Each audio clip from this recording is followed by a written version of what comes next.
L'avocat doit être debout et qu'il doit mourir debout. Debout pour la défense de ses idées.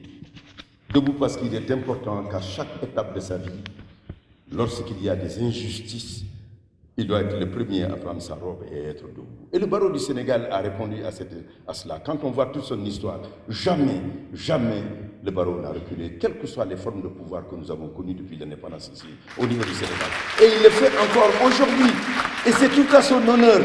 Et il faudrait continuellement s'opposer quand il n'y a rien en face. Évidemment, c'est le libre cours aussi à tout ce qui peut être la violation des droits. Et à cette jeune génération, je voudrais parler d'une personne qui a été fortement applaudie. C'est M. Thiam.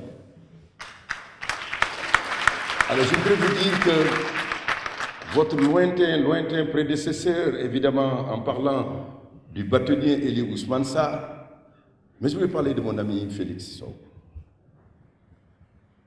Parce que lui, c'est lui qui a inventé le tour juridique en 1997. Nous avons fait le tour du Sénégal et nous avons commencé chez moi à Tambacounda pour aller apporter le secours, l'assistance juridique et judiciaire aux plus démunis, à ceux qui ne pouvaient pas, qui étaient victimes de longues détentions. Et ce succès a continué. Alors cette tradition, il faudrait continuellement la maintenir. Parce que le bâtonnier Doudou Thiam qui m'a formé m'a dit tout simplement, il ne faudrait pas être un ouvrier du droit. Il faut avoir la compétence et l'excellence qu'il faut en apprenant son métier. Mais il faudrait donner quelque chose. Donner quelque chose à l'autre, c'est d'être aussi prêt. Alors, sans rémunération, à mener un combat pour les droits de l'autre. Et je pense que cela est fondamental aussi.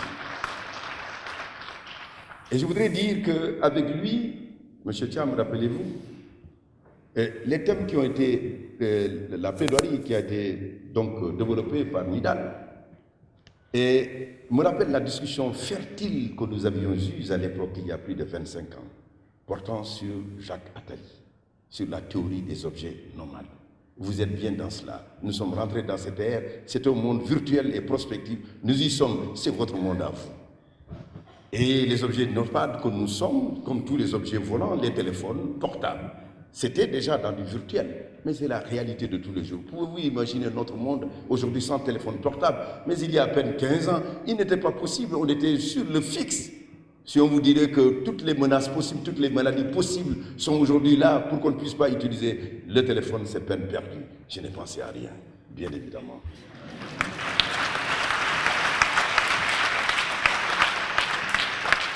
Alors, Maître Fall, Monsieur le bâtonnier, vous nous avez ravis, ce sont ces jeunes qui m'inspirent.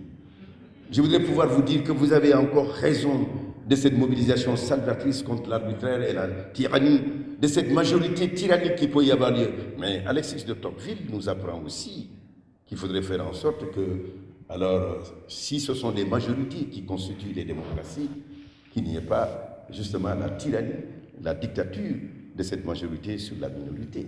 Parce que tout simplement, la minorité d'aujourd'hui sera la majorité de demain, et que la majorité de demain sera indiscutablement aussi la minorité de demain.